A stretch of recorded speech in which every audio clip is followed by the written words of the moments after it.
দারচিনি বা সিনামন একটি জনপ্রিয় মশলা যা শুধু খাবারের স্বাদ বাড়ায় না বরং স্বাস্থ্যের জন্যও বেশ উপকারী। ১. রক্তে শর্করা নিয়ন্ত্রণ।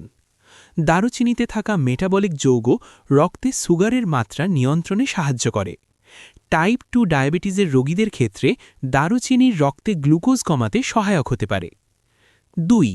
অ্যান্টিঅক্সিডেন্ট ও প্রদাহ কমানো। দারুচিনি প্রাকৃতিক অ্যান্টিঅক্সিডেন্ট সমৃদ্ধ।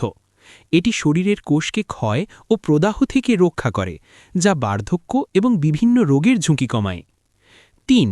হার্টের স্বাস্থ্য। দারুচিনি কোলেস্টেরল, এলডিএল বা খারাপ চর্বি, ট্রাইগ্লিসারাইড কমাতে সাহায্য করে, ফলে হার্টের রোগের ঝুঁকি কমে। ৪. মস্তিষ্ক ও স্মৃতিশক্তি। কিছু গবেষণায় দেখা গেছে দারুচিনি মেমরি এবং মনোযোগ বৃদ্ধি করতে সাহায্য করে। আলজাইমার্সের মতো স্নায়বিক রোগের ঝুঁকি কমাতে সাহায্য করতে পারে। ৫. ওজন নিয়ন্ত্রণ। দারুচিনি মেটাবলিজম বাড়ায় এবং ক্ষুধা কমাতে সাহায্য করে, ফলে ওজন নিয়ন্ত্রণে সাহায্য হতে পারে। ৬. অ্যান্টিব্যাকটেরিয়াল ও অ্যান্টিফাঙ্গাল প্রভাব। এটি কিছু ব্যাকটেরিয়া এবং ছত্রাকের বৃদ্ধি কমাতে পারে, দাঁতের সমস্যা বা হালকা সংক্রমণ প্রতিরোধে সহায়ক।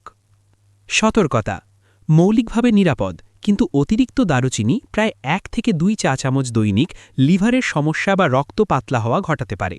গর্ভবতী বা ঔষধ সেবনকারী লোকদের আগে ডাক্তার পরামর্শ নেওয়া উচিত।